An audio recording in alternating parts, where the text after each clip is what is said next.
Hey everyone, welcome back to part 2 on my video of skin picking. So in part 1 we talked about what skin picking is, why it happens, why it's really hard to stop, and why it's so much more than just like a bad habit you can't kick. So if you haven't had the chance to watch that video yet, I would definitely recommend that that's where you start, because understanding why we do something is oftentimes the first step towards changing it. So today we're going to be talking about what to actually do about it. As a therapist and someone who has been doing this ever since they were a kid, I'm going to be sharing my best tips, tricks, and strategies on how to overcome and how I manage my skin picking. But before we jump in, if you think this video could help someone and give them some more information and background on it, I would definitely appreciate it if you shared it with them. And also, if you enjoy learning about psychology, relationships, ADHD, and anxiety, and life lessons that many of us learn the hard way, I would love it if you subscribe to my channel.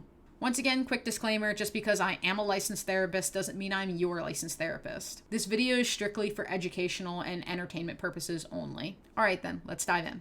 Coping skills. Enough about why we do this. What do we do about it? So I'm going to take some time to go through each step that helped me. First things first. Before you learn to run, you need to learn to walk. And before you learn to walk, you need to learn to crawl. So before we do coping techniques, you have to change your mindset. Your thoughts are very powerful. And if you're telling yourself, like, I can't do this, this is never going to work, I've tried all these things before and it's never going to change, well, you're literally setting yourself up for failure. You're not going to undo a habit that you've had for years in the course of 1 week or a 1 weekend.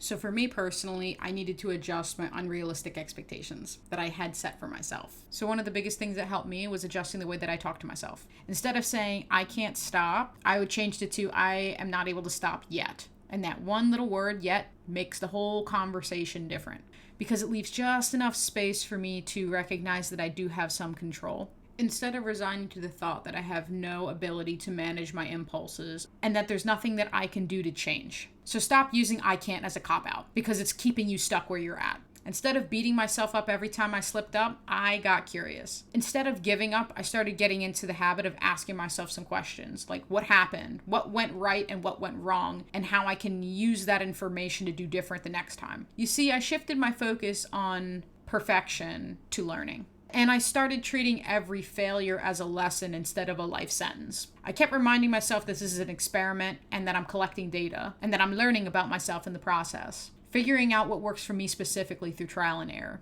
So I became my own supporter instead of my own critic and bully. Instead of focusing on never picking again, I focused on progressively picking less. And I adjusted the goal, and over time, that is what slowly helped me reduce the behavior. Because every time you interrupt the cycle, even if it's just for a few minutes, you're teaching yourself something new. And learning new things takes time. So once I got my mindset right, I moved my focus to awareness. You can't interrupt a habit if you don't know that it's happening and you don't notice it. So I had to really sit down with myself and ask, like, what's going on in my mind when I'm doing this? Am I emotional? Am I bored? And also, where am I doing this behavior the most? And those lines of questions help lead me to figure out what my trigger locations were. And from there, I was able to make a list and write down all of my triggers. So for me, the places that I was doing it the most was at my desk, at my computer, when I'm watching TV, or when I'm in a car ride taking a long trip. I also noticed when I watch sports, particularly the World Cup, I am really into it and very competitive. So like I'm sitting there like at the edge of my seat, anxious as all hell. So once you kind of get a gauge as to like what environments you are more prone to picking, you can now add in some helpful things. Now, I'm going to list all of these in the description below. They're affiliate links, so it supports the channel. But this is literally the stuff that I use. I got like a bunch of lotion. You don't have to use this exact lotion. You can pretty much use anything, like even the stuff at the dollar store. But I put lotion everywhere because it's really hard for me to pick when my hands are moisturized. And when they're not dried out, it's easier for me to like avoid the behavior. So whether that's on like a person's legs or their arms, like the more moisture you can put there, the easier it is to like not pick it. So I stuck these, like one's in my car, one's by my bed, one's in the kitchen, one's at my desk, one's by the TV. Like there's lotion everywhere in this house. Another really helpful thing that I did end up buying is called an ouchie. Now this is probably the the piece of resistance here is the combination of these two things, because there's like little pokes. I call them little pokes, but it's basically a 3D printed clicker, spinner, and it has like lots of sharp little edges on it. And this gives me that like ability to just squeeze something, and it gives me a similar sensation if I squeeze it hard enough, but it also doesn't cut or leave marks. So it's a different way of coping with it by supplementing the pattern with something else. Now, I bought a bunch of these, same thing. I stuck it right where the lotion is. And when I notice that I am picking my nails or someone points it out to me, grab one of these suckers and it helps. And if you really, really need to, which is what I did in the beginning, I just put one in both hands so I can't pick. And then it gives you a nice little thing to play with. You can use other fidget toys too. I just didn't have as much success as I did with the Ouchie. Like, I sprinkled toys everywhere, but this is the toy that got me to be able to make the most success. Another really good recommendation I would make would be to buy dish gloves. I know that sounds weird. I always do my dishes by my hands without gloves, but that, by doing the switch, it didn't dry my hands out as much, which reduced the skin peeling, which reduced my picking. So that helps too. Some people also benefit from like having gloves that they wear when they watch TV, and I know I did that too. But I would just end up picking through the gloves because I'm just like that. So Ouchie all the way was really the biggest thing for me with the lotion placed everywhere. Another really important thing that I wanted to mention is accessibility.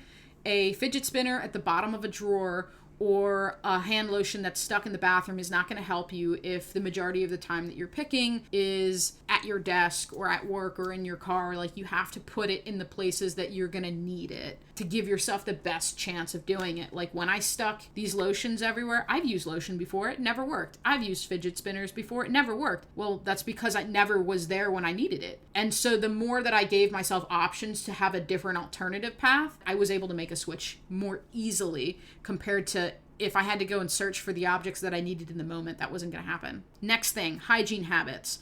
Washing your hands a lot can make them dry. So if you're going to wash your hands, pair it with a lotion in your bathroom.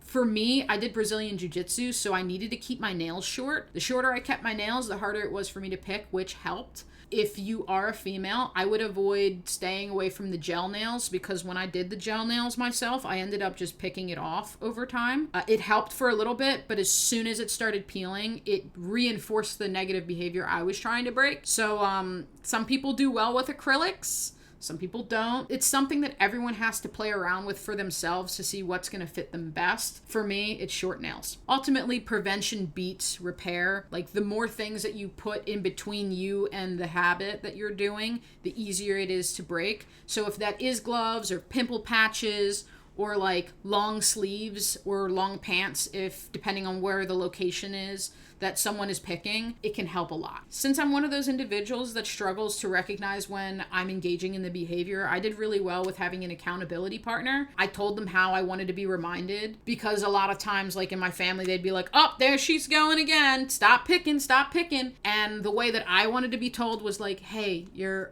picking, use this instead. And I would know what that meant. Instead of it being a public announcement that, oh, look, Veronica said she was going to stop, but there she goes again. She has failed. So having someone that gives you a little nudge or hands you a fidget spinner or just taps you on the shoulder is like a low-key way of like sliding that into the conversation without it being obvious to everyone in the room.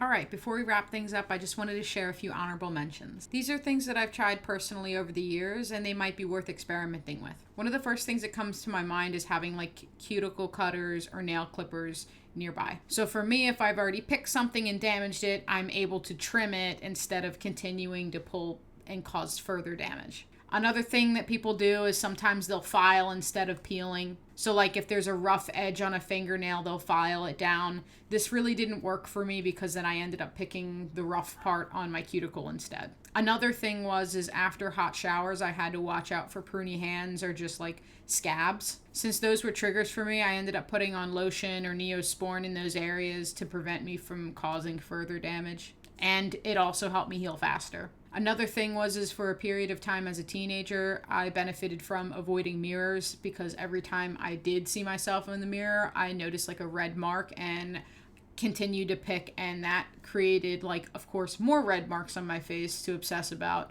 So sometimes stepping back and limiting the time that you spend looking at yourself can be helpful too. Another thing that I tried was like the old rubber band trick. For those of you that are not familiar, that's basically like when you do notice you're doing the negative behavior, you pull back a rubber band and you let it snap. The logic behind it is that the more pain you feel and the more you associate it with the behavior, you'll do the behavior less. But I noticed that for myself, I just was kept like smacking myself with a rubber band and I wasn't doing it any less. So I didn't really have success with that one. But that's why we experiment. If it's initially hard to stop, setting a timer is a really great way of managing. If you can't fully stop an episode, you can definitely shorten it. So instead of doing 30 minutes of picking, you can go down to 10 and then you can go down to 5, and that's still progress in the right direction. Using your phone and setting reminders throughout the day can also be a helpful heads up to your brain to remember to do some of this stuff too, especially if it's new and you're not used to it. Depending on the location of your injury and where you're picking, sometimes you can put like something between it, whether that's like a Band-Aid or fighter's tape around your fingers, pimple patch, cover up with makeup, or long sleeve shirts and long sleeve pants. It's just an extra layer of prevention between you and the activity. At one point I joined a Facebook group, which was pretty interesting, and it helped me recognize that I wasn't as alone as I initially thought. Now I had to find my balance because sometimes reading some of the stuff made me want to pick more. But yeah, it was still an interesting experience, and I think in some ways it did help me. Another thing that I learned about myself, and this might not be true for everyone, but it was true for me, was before bed, if I had like sugar, caffeine, or candy, I would get wired and be more inclined to picking before bed. So that was something that I learned about myself. And another thing I wanted to mention is you can't just track your failures, you have to also track your successes. No matter how small, it's still one step in the right direction. Like for me, instead of focusing on did I go a day without picking, I was just focusing on like, okay, does this pinky have any marks on it by the end of the day? Like this is the only goal that I have. And from there I was like, okay, let me now work to the next finger, and now let me work to the next section. And over that time, you build confidence in not doing the behavior. You build confidence in, oh, I can change, and you're able to stay motivated longer. Now, of course, I slipped up here and there, but over time, I was able to actually come back from my failures faster. And all those small moments, all those small wins turned into something that I now have today. Another helpful thing that I had to remind myself about this whole process is that practice makes progress, okay? It's not an overnight thing. I'm not perfect. I'm going to slip up. In fact, like, I'm sure if I look right now, like, yeah, I have already slipped up. But it's not like it was before. I don't do it as often. My hands don't look as bad. I am healing faster. And to me, that is my goal, management. For me, progress isn't that I'm never going to do it again. It's just I'm understanding myself better than I did when I was younger. And I've created systems that help me kind of stay within the lines and not do it all the time. I don't think I'll ever completely stop, but I can definitely say I won't be bleeding every single day like I was before. And that's a huge win. So don't let perfection convince you that it's not worth trying. Get back on your horse and try again, even if it doesn't work out the way that you want it to. And ultimately, if you need support and help, go get a therapist, go get the supports. Sometimes people need medication management. Figure out what works best for you. What works for someone might not work for everyone. So I encourage you to figure out what would be the best thing in your interest. So if you're someone who struggles and picks their nails, like I would love to hear from you in the comments, like what have you done that has helped you on your journey? And I'm always open to learning new things too. So definitely drop that below. Share this video with someone who like could benefit from it. I just know for me that this is the longest I've ever gone without picking my nails to the extreme. And it's a great feeling to be able to crack open crabs, eat hot wings without burning my hands. I know that might sound silly to some people, but for the people that really struggle with this, they know exactly what I'm talking about. So lasting thoughts. If you fail, that's okay. Because if your goal is to try your best and do better than what you did yesterday, no matter what you do, as long as you put the effort into it and you continue to get back on the horse, even when you do slip up, you're still making progress. So once again, hope you enjoy, and I look forward to seeing you in my next video.